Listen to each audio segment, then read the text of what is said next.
Ok, hello film play lady and please welcome to my channel again យើងមើលត្រឡប់ជាថ្មីមកការវីដេអូពី channel Steam ត្រាចឹងនៅក្នុងវីដេអូនេះខ្ញុំនឹងចែកម្លែកតទៅនឹងរបៀបនៃការចុះឈ្មោះ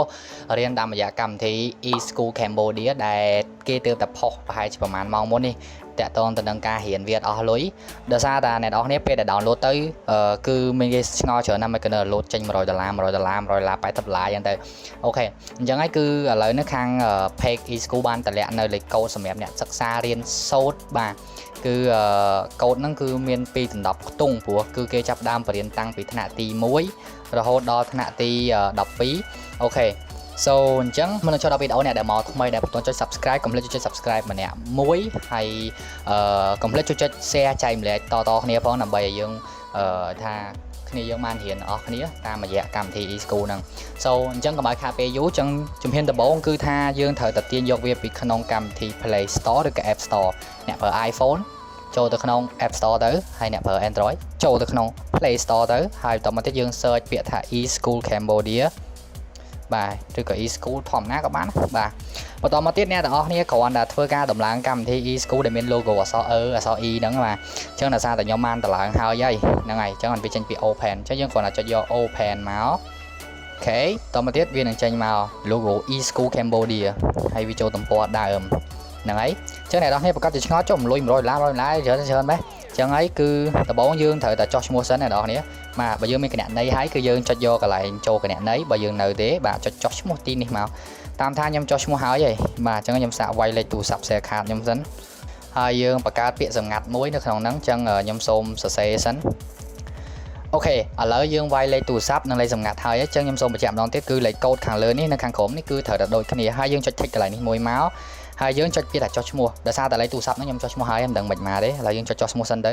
អូខេពេលដែលចុះឈ្មោះចប់ហើយគឺវាចេញមកបែបនេះអញ្ចឹងមានថាអ្វីៗគ្រប់យ៉ាងគឺត្រូវបានបង្កើតហើយតមកទៀតគឺយើងចូលដល់ការដាក់កូដដើម្បីរៀនអញ្ចឹងហើយគឺអ្នកនរគ្នាត្រូវកន្លែងមើលទៅកន្លែងចំណេះដឹងទូទៅគឺមានត្រឹមថ្នាក់ទី7ត្រង់ហ្នឹងបាទថ្នាក់ទី7ហើយមានច្រើនទៀតណា headway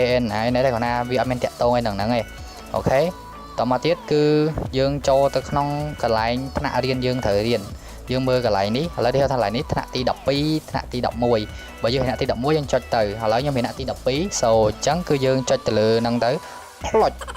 បន្តមកទៀតអ្នកនរគ្នានឹងឃើញតម្លៃសិក្សាក្នុងមួយឆ្នាំបាទគឺ$100បាទបន្តមកទៀតគឺអ្នកនរគ្នាចុចយកកន្លែងពាក្យថាលេខកូដ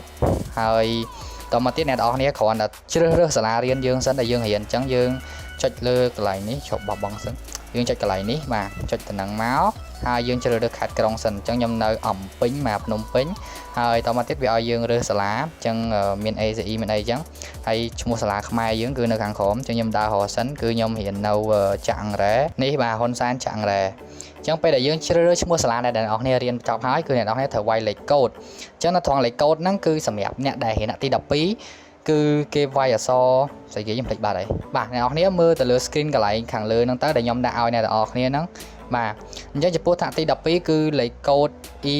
បាទអក្សរធំទាំងអស់ EG 12អញ្ចឹងបើសិនជាថ្នាក់ទី1 EG លេខ1ថ្នាក់ទី2 EG លេខ2ថ្នាក់ទី3 EG លេខ3រហូតដល់ថ្នាក់ទី11 EG 11អញ្ចឹងឥឡូវខ្ញុំមានថ្នាក់ទី12ខ្ញុំវាយ EG 12អញ្ចឹងលេខកូដហ្នឹងគឺខ្ញុំដាក់នៅខាងលើហ្នឹងអ្នកនរឃើញអញ្ចឹងបន្តមកទៀតអ្នកនរចុចយកពាក្យថាបញ្ចូលបាទចុចយកពាក្យថាបញ្ចូលមក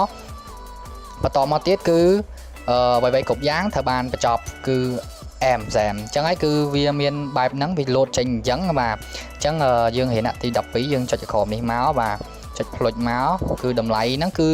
បាទសុំថយក្រោយបន្តិចយ៉ាស់ច្រឡំបិទក្រមសែបអញ្ចឹងពេលអ្នកនរគ្នាបញ្ចូលហើយគឺអ្នកនរគ្នាចុចយកកន្លែងនេះបាទចុចផ្លុចមក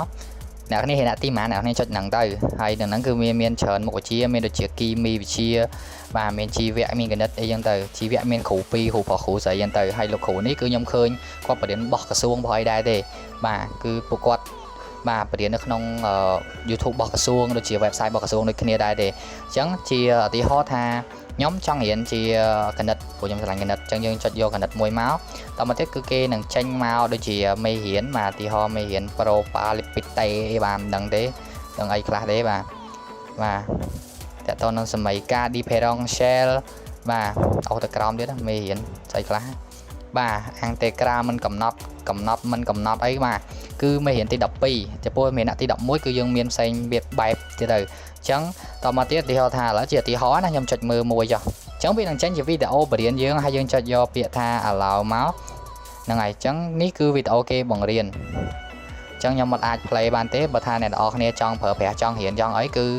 ចូលដោយខ្លួនឯងបាទអូខេអញ្ចឹងគឺខ្ញុំចែកចម្លែកតែប៉ុណ្្នឹងហើយចំពោះអ្នកដែលរៀនថ្នាក់ដតីទៀតដូចជាថ្នាក់ទី1ទី2ដល់ទី6ហ្នឹងហើយគឺខ្ញុំអត់ទាន់ឃើញណាខ្ញុំអត់ទាន់ឃើញការកំណែអាប់ដេតអីមានទេហ្នឹងហើយអញ្ចឹងចំពោះថ្នាក់ទី11ឧទាហរណ៍ទី11យើងចុចលើទី11មកហើយយើងចុចលេខកូដដូចគ្នាបាទកន្លែងលេខកូដនេះដូចគ្នាជ្រើសរើសឈ្មោះសាលាហើយជ្រើសលេខកូដយក EG 11បាទវាយហើយយើងចុចបញ្ចូលទៅបានហើយអញ្ចឹងគឺយើងបានសិក្សាវាដោយពុំអស់លុយឡើយ so អញ្ចឹងគឺខ្ញុំចែកម្លែកអ្នកនរគ្នាតែប៉ុណ្្នឹងទេដោយសារតែខ្ញុំទើបទទួលបានព័ត៌មានមុននឹងតែដែរទេហើយចំពោះលេខកូដទាំងអស់ហ្នឹងគឺមាននៅក្នុង description ហើយព័ត៌មានបន្ថែមខ្ញុំនឹងដាក់ link page របស់ EG Cambodia ច្រឡំ EG eSchool Cambodia នៅក្នុង description ហើយសូមអរគុណច្រើនមែនទែនចំពោះការទស្សនាវីដេអូនេះកុំភ្លេចជួយចុច share ចែកម្លែកទៅដល់គ្នាយើងដែលគាត់រៀនពីថ្នាក់ទី1ដល់ទី12អញ្ចឹងបាទឲ្យបានមើលទាំងអស់គ្នា so អញ្ចឹងវីដេអូខ្ញុំគឺអត់មានវែងឆ្ងាយអីច្រើនពេកតបែឡច្រើនទេគឺមានតែប៉ុណ្្នឹងអរគុណច្រើនសម្រាប់ការទស្សនាគឺចាំជួបគ្នានៅវីដេអូក្រោយទៀតបាយបាយ